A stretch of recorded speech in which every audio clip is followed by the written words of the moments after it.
Welcome to the DevReady Podcast, where we're helping non-techs build better tech. Today we have Alex Burrows joining us from ActiveXchange. Alex, thanks for joining us. Anthony, thanks for the invite onto the podcast. Yeah, really appreciate it. And all the way from the UK, the time there is Oh, it's just coming up to 9:10 in the evening, so it's yes, not there's too bad. LA. I've had a lot worse. That's acceptable. Yeah, all That's good. acceptable. Very, very good. How is everything going in the UK at the moment?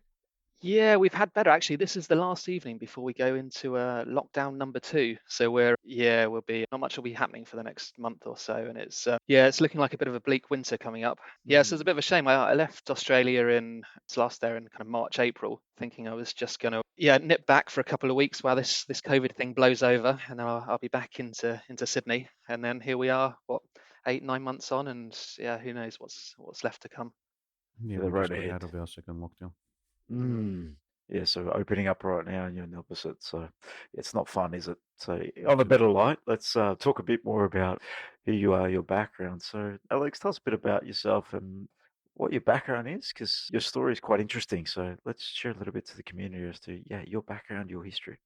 Yeah, well, I've always had an interest in kind of sport and community sport and how people, could and should be more physically active, and that obviously benefits your health and your mood and so on. And I went to just going back 15 years now, graduated from uni in the UK, had done sports science and management, and started working for what was the largest kind of community leisure planning consultancy within the UK. It wasn't huge in kind of schemes of consultancies, but it had about 50 or 60 people. And I was kind of the data geek. I would be in there building models around where you should put your next swimming pool or your next football pitches, and analyzing the demographics of different catchments, trying to help some of the more senior staff work out what the right answer was. But that went bust in with the recession in, was that 2009, 2010? But I thought I was onto something around this data and the whole world when it comes to right offer, right place, right time in order to get people more active. There was something in it, and there was significant inefficiencies within the industry. Lots of information floating around in different places, but no one was kind of bringing it together, and there weren't any kind of accurate models to help guide decision making. So I set up my own little company, called it Leisure Markets at the time. Worked out of my bedroom for a couple of years with a couple of friends. There were a couple of hires from uh, different places, contractor websites, and so on. And we provided basic analytics for other consultants who, yeah, I was kind of had contacts from the previous company, and then ended up randomly.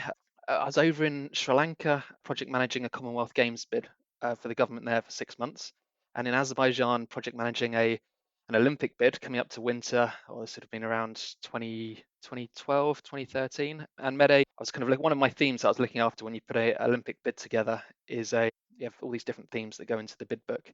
And one of my themes was security and operations. And one of my international advisors, and you work with different companies from around the world, they were called For Global, and they had a major event business that was based in London, and they wanted to expand that into a broader sports business.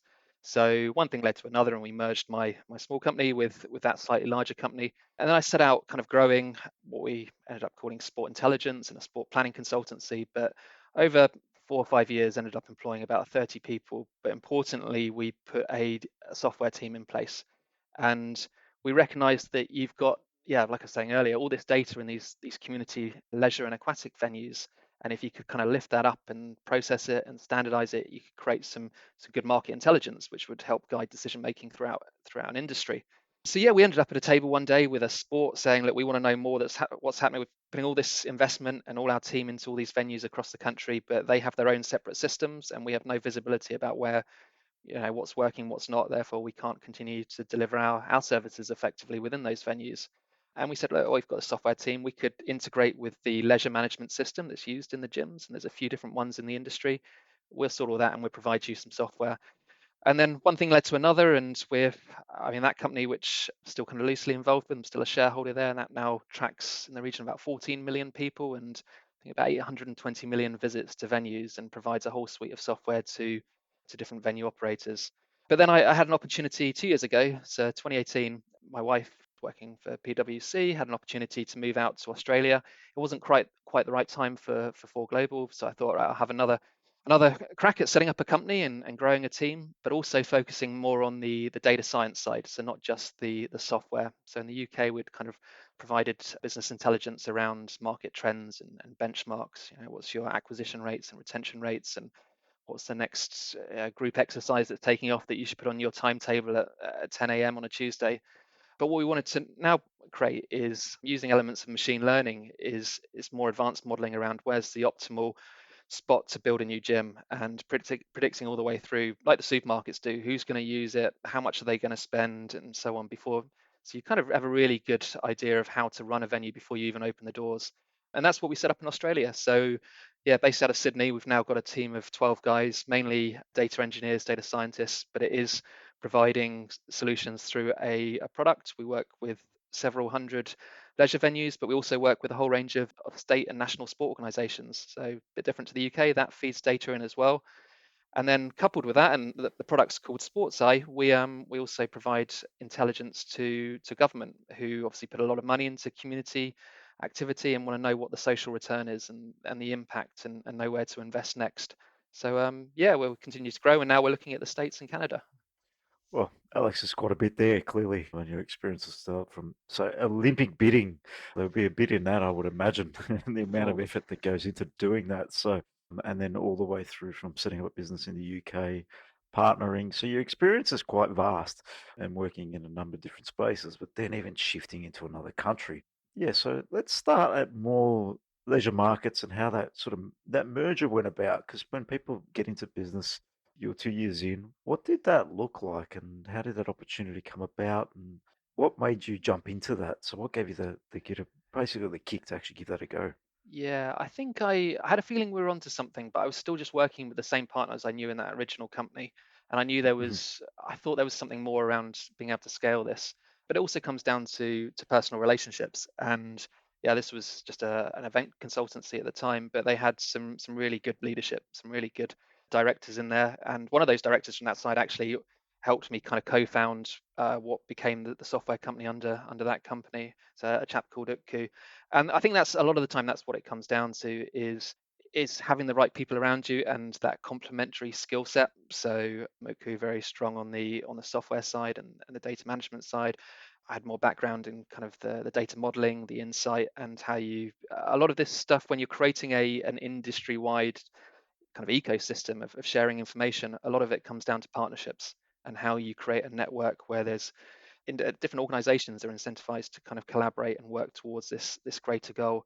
But it was less about the financial. It was more around it's more from an operational perspective. It was moving, into a full-blown office, having a bit of investment around it to help scale that team and prove the concept, because there was something in it. But it was just, yeah, that Mhm. kind of almost, it also gave us the confidence to say, actually, there's something bigger here. Let's take the next step. Yeah, so from working out of your home to getting into something that's a bit more operational, it is important. Like we can build structure over time, but I imagine that would have gave you a nice little leap in terms of from that 2 years in to what the next chapter would have been if you went it alone. If you think back to that, if you went it alone, how would you have approached it? And do you think you would have grown it to the extent it was? It's hard to know, really. It definitely wouldn't have grown as quickly, and I think it wouldn't have been as good. And yeah, so yeah, Mhm. you never really know. I think sometimes you In can get hindsight, trapped in. so you would don't know. Yeah, Yeah. you can Yeah. get trapped in a little bit of a bubble, and particularly, I was Mhm. providing this data modeling and mapping, but it was Yes. offline stuff originally, Uh-huh. and yeah, it was paying the bills. I was making decent money, but it wasn't the step change I probably really wanted to create. But Mhm. that needed that wider collaboration. Yeah. Yeah, get it. In business, we need to collaborate, and yeah, stuck in a silo, we only know what we know as a business, and networks build networks, and teams build teams, and good operations is important to any business. So, starting out, we generally start with the two people. That's generally how every business starts, unless you've got some decent seed behind you and you can afford to buy a team. But collaboration is another way to level up as a business. So definitely a good insight there, Alex, in terms of how you sort of approached getting to the next level of your business. Mm. I think that gave me the confidence as well to then say, right, Mhm. go into Australia, and that was, from scratch. I was starting up a brand new Yes. company, but it also it's a small world, and particularly when you work in, sport, leisure, aquatic fitness in industries, it's so a lot of people. What helped, we'd created this ecosystem in the UK, and we actually had a number of other suppliers that would kind of bolt their products onto this ecosystem, so it wasn't just our own software. So, for instance, if you're a surveying provider and you normally do customer surveys of people that go in and out of gyms and when they join as members and so on, well, there's more value by bolting it on, a bit like the App Store, almost bolting it in and triggering surveys based on when someone's just visited, or based on some predictive modeling that says we want to know more about this person now because it's going to improve our operations. So we started to create that ecosystem, but what that gave us was a really kind of broad network across the UK. And then a lot of people from the UK have either lived in Australia or have connections and so on. So yeah, about 3-4 months leading into that big move across, I must have had 20 to 30 Skype calls with different people, but it was through these kind of introductions and kind of trusted partnerships that I had in the UK that really helped. Yeah, the networks definitely help with that. I can imagine building that sort of a product and would give, like you said, much more insight to those facilities, but then also make your data set richer as well. Yeah, yeah, it's absolutely that. And yeah, ultimately, if someone's sharing their data into your system, you're trying to, provide them value back, and also help them recognize that value and quantify it. That's important. Yep. But it was always about how, yeah, we didn't want to conquer the whole world. It's how can we set up the foundations to then bring it all together. And it's basically a digital transformation process for an industry. And how can you, help champion that? Yep. And then, yeah, that sort of ends up being a win-win-win situation: win for yourself, win for the partners, and the win for the end user or customer of the Yeah. facility, because then they can get better services provided to them. Absolutely. And I mean, take one of the organizations as an example. So you have this middle tier of system providers. So if you join a gym or you go in somewhere, you'll swipe a card and data will be collected and it will be held in that system. Now, if that system provider integrates with the software we have in the UK, it's called Data Hub, but yeah, the software in Australia is called SportsEye, and it's more or less the same. If you integrate with that, it means the data that original system's collecting on behalf of that client goes even further. So you're actually doing a favor to that system provider. You're providing they become more sticky to that end client because they're getting more value out of that data being collected.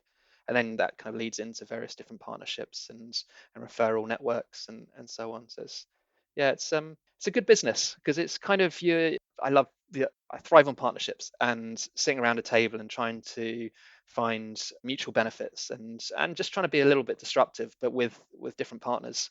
And yeah, it really lends itself to that. Yeah. Yeah, they definitely help grow each other. So Yeah. thriving on partnerships, that's an interesting take on that. So how do you approach a partnership relationship? I think some people out there that do start off small and look and are working on their own, but then partnership is a big thing in business. The more we can partner with, the more value we can add collaboratively. It can scale that network, can scale that offering to clients, can add more value. How would you recommend approaching a partnership conversation? What are some of the key things you've learned along your journey? Oh, I think you need to understand there needs to be a reason for that partner being involved. I think a lot of the stuff we do is it's not always commercial, and actually the majority of time it's not commercial. It's either so a good example in Australia we partner with a whole range of national and state associations and government who all sit around this ecosystem and help kind of refer their local governments and other kind of members into it. And it's I think you've got to listen. I think we will because we are first movers in these markets, and we did a lot of conferences, a lot of networking.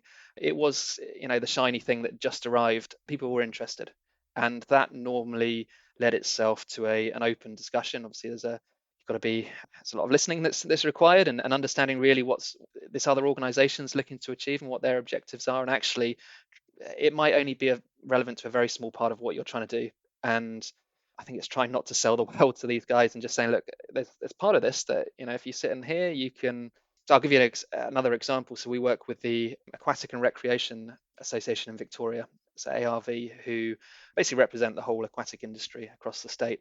They have a great program called Vic Swim, which runs during the summer, and it's designed to get kids who wouldn't normally do learn to swim sessions, so maybe from low income areas, from deprived areas, get them involved in subsidized or paid for lessons through the summer.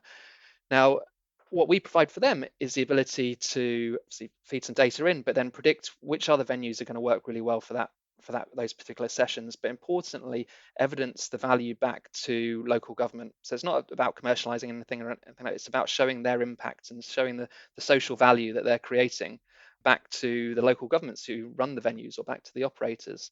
And that would be different to a fitness franchise who would come to us and say, look, I want to sell another 10 sites. I need the optimal hotspots that remain across Australia, quite a saturated market. Aussies love a franchise and setting up a gym and so on. Where should I go? Where's most sustainable? How can I best support my franchisee and make as much money as possible through this venture? So I think it's the point being it's about being open to different types of partnerships, and those partnerships might not be the end user, they might be a facilitator, it might just be an open discussion that sits on the shelf for a year or two.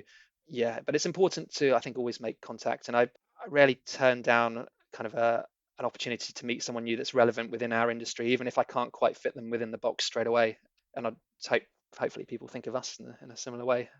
I think you touched on something there is about what are they doing, what are they adding, what are they looking for too? Listening. I think you mentioned that was pretty interesting because we need to know who we're working with to really add value, and not just the end customer, but partners to who we're collaborating with. So, think of them as, or partnerships as, it needs to be a win-win. We need to be able to add value to them, and they need to be able to add value to us, but also to the customers, the consumers, or whoever the end result might be. So that's how I've always seen partnerships, but also helping each other as well. Like if you can partner in different mediums, in different ways, but I think bringing in, like you said, you bring in partners, which might be a survey component into your system, and that helps everybody interact in from a customer, from their service, from your service. It adds more value. So just thinking outside the box rather than just doing everything on our own, which is what Yeah. some founders can get stuck in. It's like, oh, we need to do everything. But technically, if you do one thing well, you can work with a whole channel of partners and different people to do the rest, and you can build a good offering and an ecosystem. I think what's really important as well, and actually I left it too late, probably in hindsight, this is something we would have liked to set up and got feedback on really from the outset, is having a really clear purpose. So, and what's that line that you stand behind, and going to be happy to stand behind for several years. So we talk about empowering data to shape more active and healthy communities across Australia and New Zealand, and trying to, through our partners, so not directly, it's we don't, none of our software triggers things off directly to the consumer. It's always working through these venues and different organizations, but trying to positively influence 10 million people on a rolling basis and influence how they're active, how they're healthy through better delivery of sporting leisure opportunities. And now going into Canada and the States, and obviously still connections into the UK, we've kind of set ourselves this goal of 100 million people by 2023, based on a similar kind of formula, but with that really clear purpose. And that, I think that, and just being really true to it as well. So recognizing case studies where organizations have used some of the intel and made the smarter decisions, and it's got more people active, and case studies where we've been doing things with the YMCA and in Australia where they're generating significant savings for the community, and by not chasing necessarily every dollar, but saying, right, we're going to provide these programs, these services, this type of membership for people in deprived areas, or people who are traditionally inactive, or maybe have high prevalence of obesity, and being able to put a dollar value behind that and say, okay, this is the savings we've generated.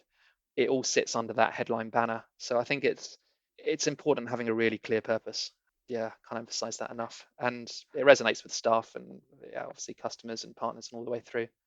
Yeah, Yeah, it's that purpose helps with culture, and then, like I said, being true to it and following that and using that to help you guide your decisions and your direction forward makes a big difference. Yeah, I think so. And it's one of our biggest challenges is focus, because there's you create this pool of data. There's a whole raft of different avenues you can go down with it, but it's being, I suppose, ultimately responsible and secure with that data. Organizations have trusted you to use it in the right kind of way, but it's staying focused on that purpose. That's what we're here to do. Yeah. That's a big Yeah. number you're targeting. So it's in a short time frame. So good luck with it, because I think the track that you're on and what you being first to market is interesting. It's often a nightmare. Yeah. I would love to have been second to market and seen someone else fail, but raised a whole load of awareness and done education and webinars and travelled on Jetstar across Mhm. Australia every other day. But yeah, no, Uh-huh. sometimes you just kind of get on with it, and hopefully you can keep the momentum and have some real champions to go with you, whether that's clients or partners. Yeah, it's about building those case studies, right? So if anyone hasn't been in the first to market space, we've been involved in a startup in the first to market space that didn't quite succeed. We decided to exit it, but we're a side partner in that. And yeah, it just become challenging and limiting in some capacities. If you're going to get the cut through with the right partners, you're in trouble. It's too much And education. it's a lot of Yeah. education, but it's you're breaking ground, you're breaking new ground, and you are really innovating in that world. You're not second to come, third, fourth, fifth, the copycat. You are new to car, and you're learning all the time. So how, like thinking back as to where your product started, being first to market, the evolution of that, can you explain a little bit how you've evolved the business, the products, the thinking with your customers? Yeah, I mean, well, going back to Mhm. leisure markets and being in the, Mm. working from the bedroom and so on, it was, that was an Excel output and a couple of maps and throw it into a report and away you go. So that's where it started, and we've kind of progressed from then. We were lucky to have some really good software developers. So I've not got any background in software development. I've kind of learned a little bit along the way, but yeah, in that first company in the UK, we had a really good software development team who I think sometimes developers they don't ask enough questions and they will just kind of get on and develop what you've asked for. Sometimes you've not asked for the right thing, and it kind of yeah, some having a team that kind of will spend time understanding it, I suppose that helps having the right leadership as well. But yeah, even going into Australia, we started with some really basic software. It's a few integrations, off the shelf integrations, to start to prove that it was okay to pull data. All these organizations who had traditionally kept their data all siloed, and a lot of the time they would struggle to report against their own data, let alone create market insight and predictive modeling and machine learning and so on. So it was just go.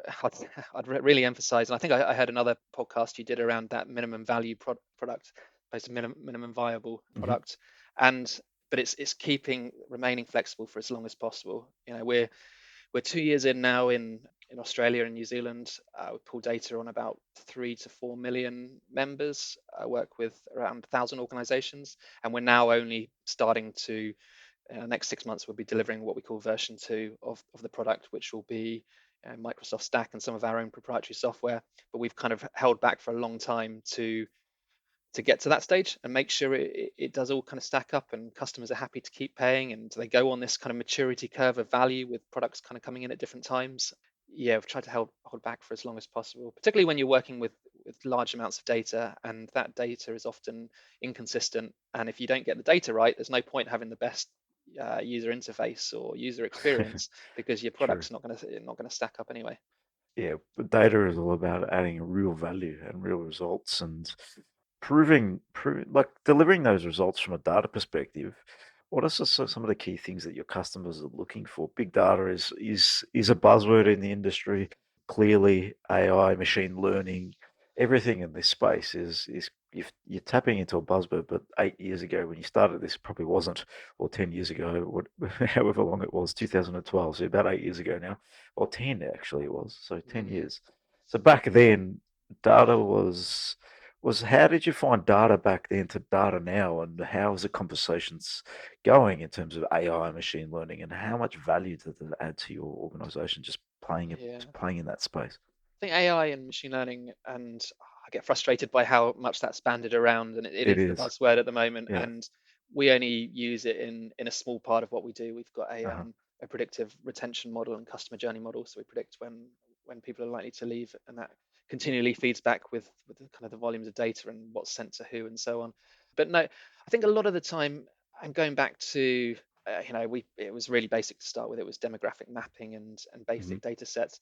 But I think reflecting coming into Australia in 2018, I had this ambition that we're going to create the most advanced data science model. We're going to have machine learning everywhere. We're going to be Hmm. put a pin on the map. We can tell you how many members are likely to get there. We're going to be guiding the investment that goes into every single gym across Australia and New Zealand.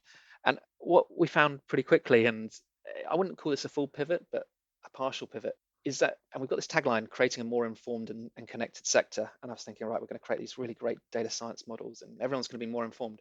But actually, a lot of the time, organizations just want to be more connected around basic data. So, okay, well, you're running my venues. I'm in City of Sydney. The council, the government owns the venues. We've got another operator in running those venues. Okay, just tell me, what's the membership like at the moment? What's the engagement of people from these different demographics? What impacts are you having? How far are you reaching with these venues? Is that good? How does that compare to venues in Melbourne or Perth or Auckland? And just really, so it's the basic movement of accurate data and the Mhm. basic insights that can be generated. And it was, I mean, that's what we've kind of continued to push against. Yeah, we've got an R&D set up, and we continue to refine those predictive models and the machine learning. But often also, a lot of clients aren't ready to go straight to that. Either their data's not ready, or they're not ready as a team to fully kind of implement it. And I think, again, reflecting back, sometimes we've potentially jumped the gun too early. You're trying to Mhm. sell as much as you can early on to build a team and kind of keep it all going. And actually now we're a lot more patient about how we onboard clients and how we take them through this journey, making sure we've got kind of safeguards and there's a degree of kind of data integrity at different stages to know that we're not jumping straight ahead to some machine learning thing, but actually the outputs aren't going to be accurate. You might use that type of technique and it might be a more advanced bit of software, but the output's not going to add any value to you as a business, and actually you're better starting at this stage. But also that conveniently it helps create a more, I'd say, sticky network. If Mhm. you're go back to that idea of the Aquatic and Rec Victoria Association, they're using the network to report the impacts to every local government in Victoria. Now, if you've created that and other organisations dialing in using that network, it's quite unique. So therefore, it straight away it adds value because you've got that coverage. So yeah, I've forgotten what the original question was, but it's yeah, Was the how I think data had it's changed? Yeah, yeah. data changed from back then. I think you've touched on quite a few things there. You basically talked about, like, when we're in business and we start out, we have these vision of what our product might be or our product might do and the level it might get to, but you've let the customers guide the product and what they actually need. And what they need is sometimes 10 times less thinking or less complicated. And that's why MVP is important. And I think you mentioned it. MVP is generally 5, 10%, 15%, 20% of what you think your product might be. And then it can become the core product for quite a while Yeah. because we sort of get stuck in these big, rich features of, yes, plonking a pin on a map and you can tell me everything about that and where should I build the gym or the center or how many members I'm going to get in this specific location.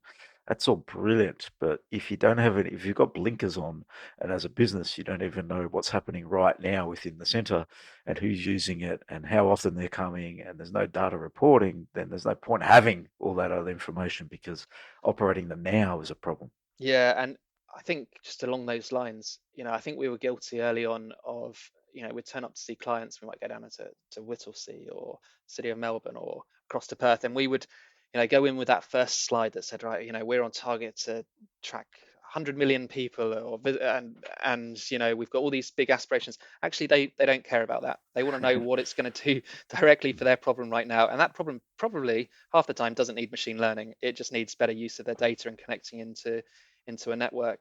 And it's one of the stories I used to tell is I was very fortunate to get on stage within a couple of months of arriving in Australia at the National Sports Mhm. Convention down in Melbourne, and had a big picture of my nan on this huge screen behind us in the auditorium. And I tell the story that this is my nan. She was active up until, at the time, it was kind of 5-6 years ago when our granddad passed away, but she was playing golf all the time. But she hasn't done anything since.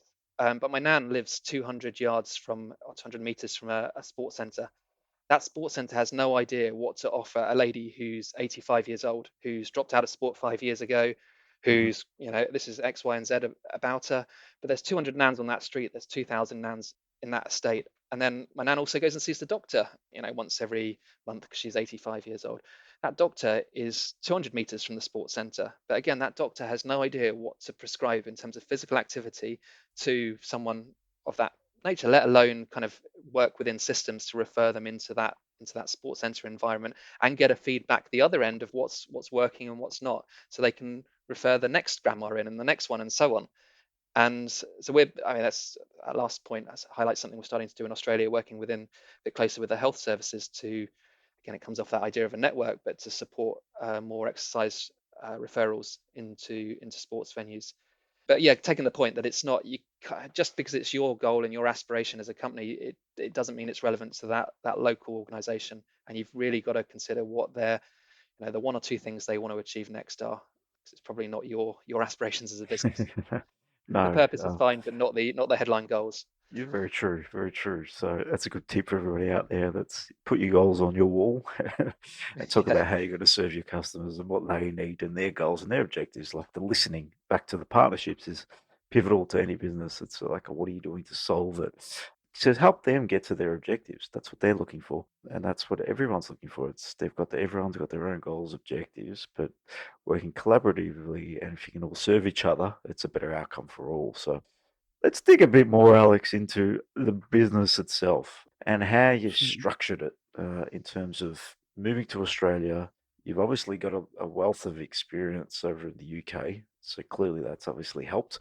Building an organization in a new country, new place. You obviously mentioned you had network partners that got you here, but how have you built a team around you? How have you thought about that process? How have you built the team to deliver the products within it? What's the thinking been there? And what have you learned from when you first built that team where you're working out of your bedroom to now, and probably a board around you? I think the number one thing is hire people that have a passion for the area you're working in, because it means they'll go the extra mile. It goes back to that vision and the purpose and Mhm. so on. You could be the best data scientist or data engineer, but if you don't care for, again, we work in quite a good area where more active and healthy communities is most people will stand behind, and it will benefit them nan as much as my nan if you get it right. So I think, yeah, hiring the first couple of people is really important. I think they need to be really driven. The first data scientist came up from Melbourne. We were working in a co-working space in Sydney. Moved, it was only me at the time, so yeah, good on him. He moved up and joined us. I think you need to. We were fortunate again with those connections from the UK that I had coming across. We started working with some of the largest leisure operator kind of management companies out there. So the YMCA. There's another one called Belgravia Leisure. They gave us enough of a basis and kind of almost the security, the ongoing kind of subscriptions to grow that team.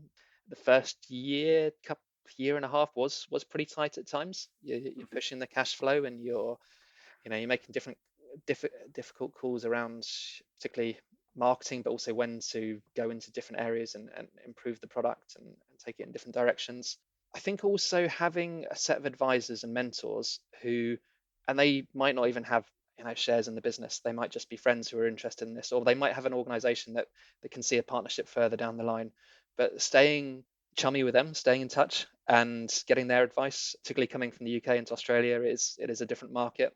Other people know a lot more than I do about what organizations need there. So if I can, so over the last couple of years, having a set of advisors, mentors, people who would get excited about this, people who would set us up in conferences or bring us into webinars. That was really important. And then most recently, hiring a couple of really good directors who complement my skill set. So we've got a new chief exec who's come in, because I'm still working across Australia and New Zealand, but starting to take it into a couple of other markets, and having another director who's got a very good eye for detail, which is important. Yeah. It's all about people in the end. And I think you touched on advisors and mentors, and they can be anybody, like you said, that have some experience, maybe been down that path before, worked in industry, have just anyone to lean on, ask questions. We can get a little bit lost on the inside of a business. So being in our own four walls, doing the day to day and the thinking, it's sometimes just having a chat to someone outside your box can open up different ideas, different channels. So the more we can share, I've found in my experience, the better outcomes we can get, and we get there a little bit faster too, because questioning your thinking is difficult to do. Other people questioning and giving you different insights, opens up different opportunities in your own mind and the ways you might approach things. So mentors and advisors are a big thing. There's a podcast that We did. I cannot recall the number. It's with Dan Mumby around building an advisory board. Definitely something for anyone listening now. It's back in the early stages of our podcast, probably 7 or 8 of the world back down there. But yeah, building a team and advisors is definitely a way to open up your network, your opportunities, and your thinking. Because in the end, we don't have all the answers. Yeah, and I think sometimes people jump too. I know organisations that jump too quickly to formalising things with non-exec directors and them wanting, shares and so on. And actually, maybe that's not necessary. People maybe are just interested and happy to help, particularly if, like I say, they work in the industry or have some kind of connection into it. I think also what helped us grow the team is looking at also what other benefits are available to organizations. So we haven't done any formal raises in terms of capital, but we get an R&D tax rebate because we're doing kind of new stuff in an industry, and Australia is good for this, for supporting kind of new businesses. And then we've also recently been selected by the Oz Industry, which is like the Department for Business Science and I think it might be Energy in Australia, and they select a group every quarter. It's for their accelerator program, and that's going to run another year. That's a combination funding, but also that federal government stamp as well, which is really important to what we do.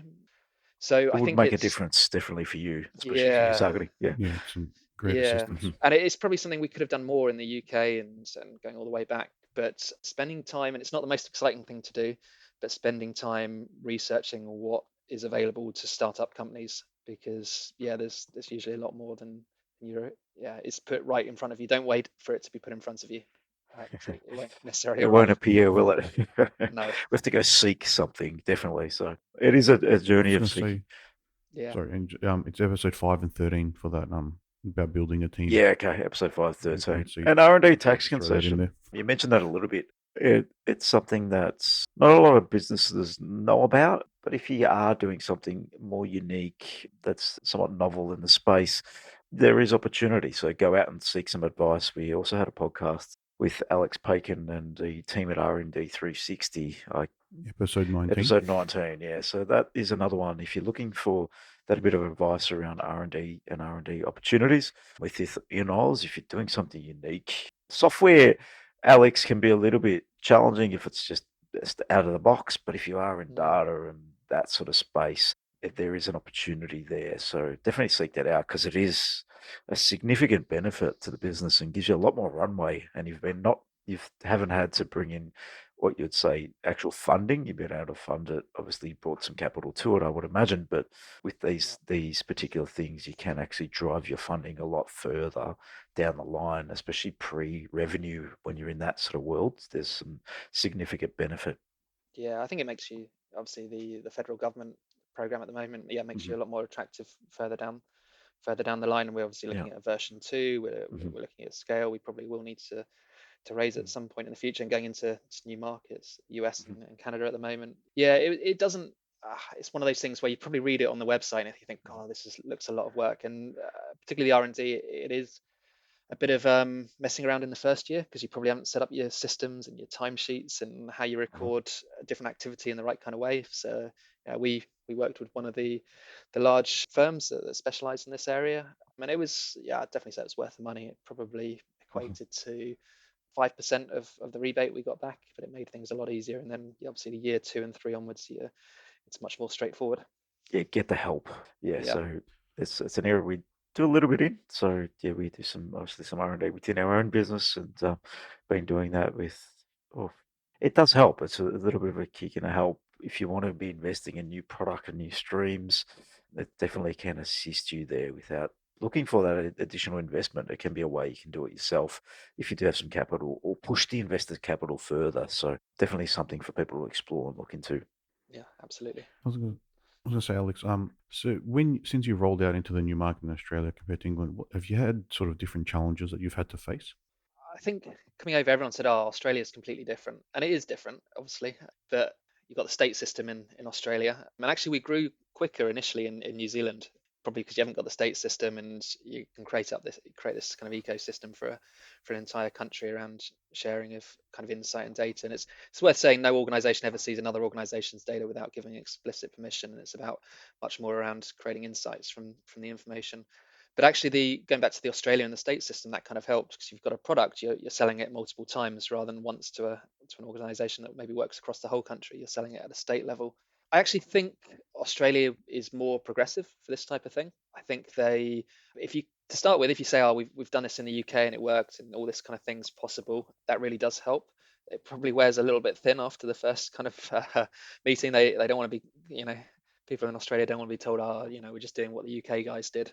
But saying that, we've taken it on, and it's a different type of company, and it's doing other types of exciting things. So I think just coming to Australia, you've got to be prepared to travel. Obviously, this is pre-COVID, and as I said, I did so many. That 6 a.m. flight from Sydney down to Melbourne, I was probably doing once every 2 weeks, if not once a week. And then you'd do trips to Perth, and you just got to be prepared to put the miles in, because again, we work in a B2B space, so it makes you're probably gonna we found we'd sell 4 to 5 times as much if we're meeting in person than over just a phone call or relying on your website and case studies and videos and so on.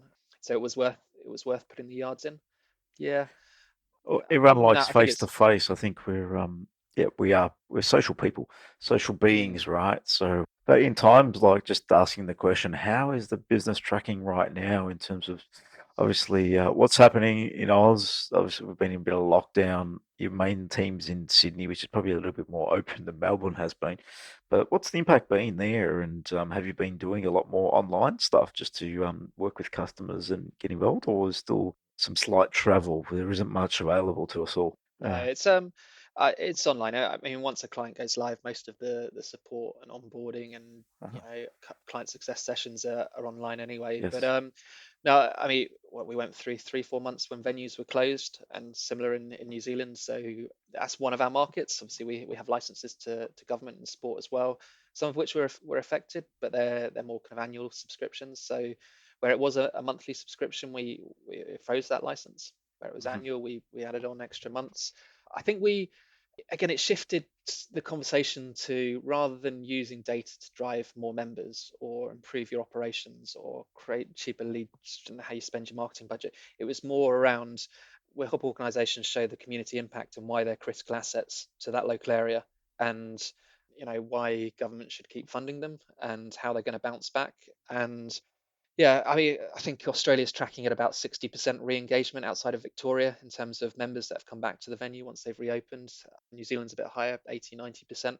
But again, that's quite a data-rich area for us to tap into around modeling expected behaviors of customers, how to re-engage them, how to recognize who should be re-engaged at different times to protect overall revenue as well as community impacts. And it's fast tracked the need for organizations to act on their data, either Mhm. through commercial pressures, through contractual pressures, and also because COVID's forced people to ask people to check in and swipe in. And we know that you did that Zumba session and that boxer size session and so on, because you have to tap in now because of COVID. So, which obviously helps with the flow of data and the value we can provide the other end. But yeah, it was a worrying time, and it's still. I mean, like I said, we're going into lockdown number 2 in the UK. So yeah, there's a lot of organisations that are going to really struggle. They're talking about a third of leisure centres are at risk in the UK, and it's going to be a pretty dark winter. Yeah, it's Yeah. challenging, isn't it? And the space you're in right now is people need to go to and visit. And if you can't leave your house or you're in lockdown, it's just impossible for them to operate. The challenge that you have as well is in that world is just from my experience being in Melbourne, being a member of a gym, you go and invest in equipment because you're locked away, and then you think, do I need to go back to the gym now? So there's Yeah. going to be a lot of impact like that occurring throughout the space and across the globe really around what that impact might be. And then the Yeah. uptake at the other end will be interesting to see how it plays out. But you'll know exactly what's going on, Alex. You have all the data available. Yeah, I think Yes. it's also, there's a lot of Mm. people who maybe being more active and Mm. healthy is a bit more on their radar at the moment, Yes. and it's then okay as a venue and as a Hmm. sport, and there's if you look across all sports, so you're talking AFL at the weekend, football, Hmm. cricket, right through to the gym and swimming. There's about 10 million people that have some kind of registered membership across Australia and New Zealand, so it's Hmm. pretty sizable. Yeah, it's big numbers, isn't it? Yeah, and then this is lifted up further. If you think about people who've just gone out for a cycle, for a bike ride, maybe dropped into a So it's kind of March, April time where you could drop into a group session in the local park with a personal trainer as venues are beginning to close. But it's made people more aware. It's maybe given them a little bit more confidence in their own Hmm. abilities. Because one of the biggest barriers is it's pretty daunting to walk into a gym first of all, and particularly in that local government space with leisure and aquatic centres where those venues are there to serve a community and provide opportunities to people that maybe wouldn't traditionally be active, but it's those people who are the barriers are highest to the perception of going into a gym. And it's how do you use data also to understand how to help those types of people create kind of a sustainable habit. And yeah, those venues are best placed to do it, and we'll continue to support that and try and understand it and share that insight across the network. Always keen to get an impact on or an understanding of what data can do. So, do you have some stats you can give us in terms of the learnings that you had across the journey and the impact data can have on these centers and understanding of how they operate? It's definitely something that I'm always interested in terms of what impact you can have. Any ideas or any thoughts on that or stories you can share? Yeah. Yeah. I'll throw some stats that come to Yeah. mind. So yeah, if you make a step change, I think again we work in an industry where it's not like the supermarkets and Hmm. I'd say the banks, but I'm not sure about the banks, where they've got take Coles or Woolies, they've got a full data science team. They've been using data for quite a while. So yeah, there has been an opportunity to make a reasonably significant step change. So by running some basic retention models and re-engagement, you can reduce the attrition rate, which is normally somewhere between 5 and 10% of your membership, reduce that by 25% over 3 to 6 months, which is Hmm. it's pretty sizable when you think about the extra income that comes from those members staying a little bit longer. If you can get a member to engage with some kind of group exercise, group programming, rather than just dipping into the gym, they stay for an extra 3.9 months longer. So you Interesting. get all your body pump, your body class, and again, a lot of people go into the gym and go, "Oh, that's not really for me," or "It's not kind of the right kind of program." Again, data sits behind the communication, the Uh-huh. timetabling, what you're purchasing as a program, as a venue. Are you offering the right type of thing? So that's one side, and then, like I said, the other side, which is growing more and more in importance, and I think it will continue that way, is how the leisure aquatic fitness sector can align with the health sector. There's so much more money that goes into health than it does into sport. So there's a couple of stats where, for instance, at the moment, 68% of Australians are either overweight or obese, which is, if you live, 68%. Geez, I didn't know it yeah, was that bad. Wow. Okay. Big yeah, number. Mm. we did the classic thing where we flew into Sydney, set up for the first 2 weeks in an Airbnb in Bondi, and you wouldn't believe it was 68%. You'd think it was, 0.68%. We didn't stay in Bondi too long. That was a little bit too extreme for us. We moved down the coast. But yeah, so how do you address that as a industry? An industry that's valued at 16.2 billion in terms of the social and economic impact. But for every dollar that goes in, it creates $7 of social value, of community Mm. savings. And your average active member at a local leisure or aquatic centre generates $3,932 per year of social value savings across things like dementia and diabetes and coronary heart disease, and they're more productive in the workplace, and they achieve more educationally. And a lot of what we do is this is where we have a partnership with KPMG in this space, is we bring that type of modeling down into the network to allow any organization, no matter their kind of size or experience with data, to track the savings that they're making. And I go back to that idea of connecting with partners. So use that to connect with maybe a slightly different funding partner, maybe with another organization that wants to deliver at your venue and has shared objectives in that kind of space. And then also use some of the predictive modeling to say, okay, well, if we had another $100,000 worth of investment, we could create this amount of savings for the community further. And we've got some predictive modeling through some of the stuff we provide that says, right, I'm going to target these communities in these areas. This is how I'm going to deliver the marketing. This is how I'm going to change the operations. But this is the target value I'm going to create.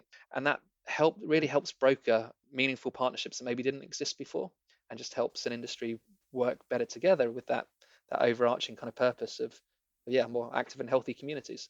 And you could, Yeah, raising that awareness of what's possible Yeah. makes a big difference and opens people's eyes to think differently. Yeah, it does when it comes from again, it go back to not creating the most complex model ever. Keep it simple, but Mhm. allow everyone to report in a consistent and credible kind of way. So, working with KPMG, and they've done things for federal government, well, we've created this network of data. Why don't we slot that kind of thing in and just take everyone on that first or second step?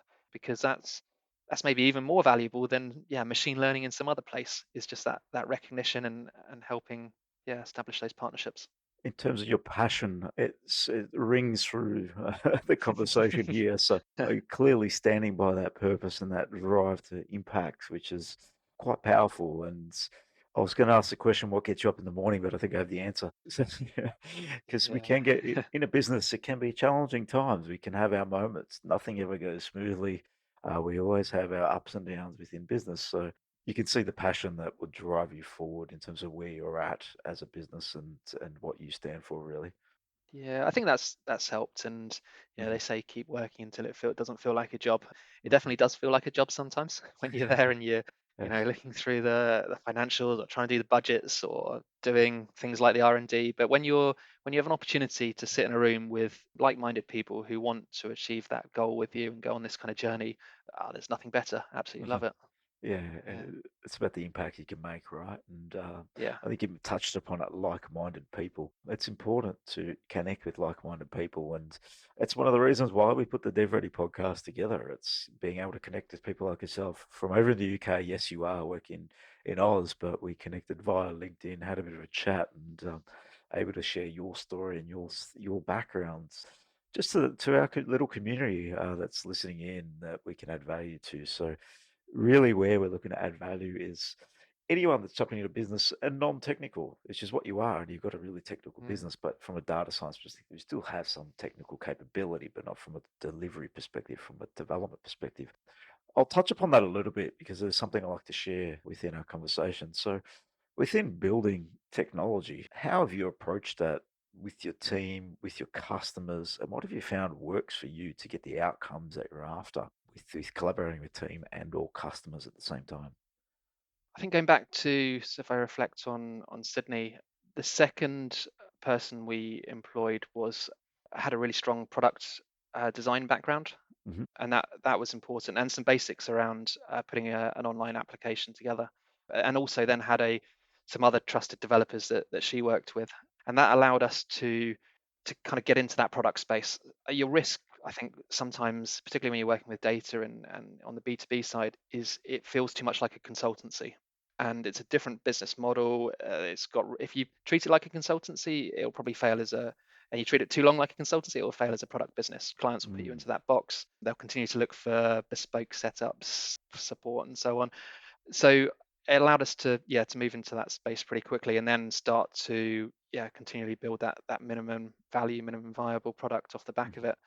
I think, again, trying not to go too far too quickly. I know I said that before, keeping things simple, particularly we're in the space of influencing decisions. That's what we're ultimately trying to do with data and business intelligence. And we can look at these things, and because we look at them day in, day out, we're like, oh, this is, obvious. Surely you click here and it takes you there, and that's the answer. But yeah, a lot of the clients we work with, business intelligence data isn't their daily job.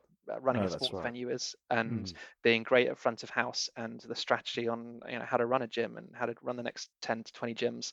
So it's putting yourself in their shoes a little bit. mhm.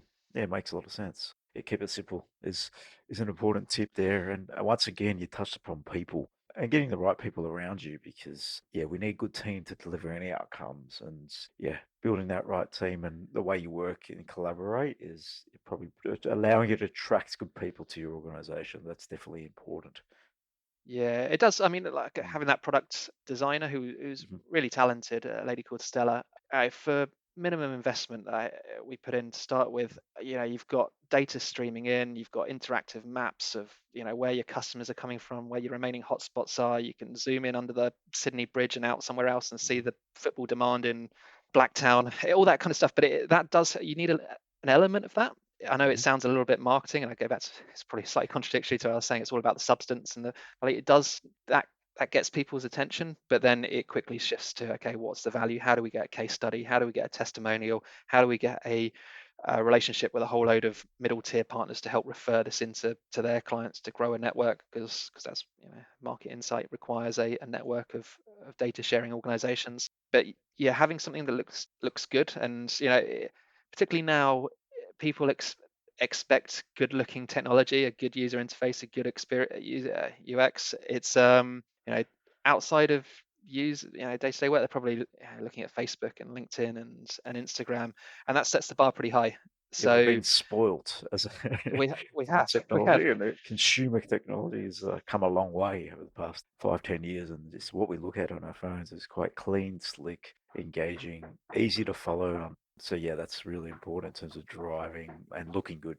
Yeah, absolutely. So it's finding it's the right team and looking at what they've achieved in the past and does it fit with where you're going, I guess. And we were fortunate to hire the first time. Yeah, the whole team's been brilliant, but yeah, particularly the first 3 or 4 people have really set us on the right path. I've got, in COVID times working in Melbourne, I'll leave this on the podcast. I've got my 2-year-old knocking on the door, so just bear with me one moment. Yeah. I'll finish up here, Alex. I'll ask you one last question more about reflecting on the past and the journey. So, Alex, thinking back to the business when you started, what was it, 10 years ago, your first venture. If you were to go back to the Alex of 10 years ago, what are some of the things, maybe 3 things that you'd say to Alex of 10 years ago back in 2010? What to look out for, what to do, what to think about when moving into business? Because it is a very interesting world that you venture into. What would you say to Alex 10 years ago? Yeah, I think the first thing I think this probably will resonate with a lot of people at the moment with who maybe are working for larger businesses that are struggling and they're maybe faced with redundancy. That was pretty scary back in 2009. I was 25, 26, and it was my first job. I'd been there a few years, and then we had the administrators come in and everyone put their pen down, and we were told, oh, the game's up. Head home and you get your £1,000 worth of redundancy money, which you have to wait 6 months for, and that was a little bit scary, but it also felt like a huge relief because sometimes when you work in organisations, they're going slightly down the wrong path, and you're not adding as much value as you possibly can.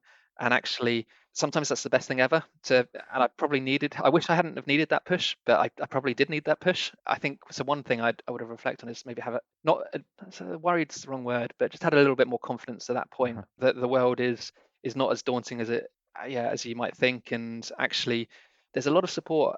People are excited about startups and being disruptive in different areas. And yeah, it doesn't take too much to bring some people around an idea. So just getting going first of all, and if you feel like you're at that kind of crossroads and thinking, oh, is redundancy on the horizon and stuff, it's not the worst thing. It sometimes really sets you up well to go down a different route. I think the second thing would be, what would I say, is to, I think, going back to the people and really because I was fortunate having a really strong team around us, even at that first tech company in the UK. I think sometimes we, in both UK and Australia, we've tried to design too much for different types of people and not stayed really focused in on the core product, and we've sometimes moved forward a little bit and had to come back and really focus in on that. So it's maybe not jumping at every opportunity and having a bit of a plan to how you assess those opportunities and something that you stand firm by. The third one is, I'd say, just I suppose is just be prepared, particularly coming to a new country, to put the miles in. It becomes, I mean, with all startups, particularly when you care about the area, you become pretty obsessive about it, and that you need very patient family and friends kind of go with you as much as a team and clients and partners and so on. And coming into Australia, where we came in originally thinking, oh, this might be 6 months, might do a bit more consultancy. Then this opportunity opened up, and it became apparent that there was a need for this kind of data sharing network and ecosystem. But then you're both feet in and you're fully committed, and that requires a lot of patience from those around you.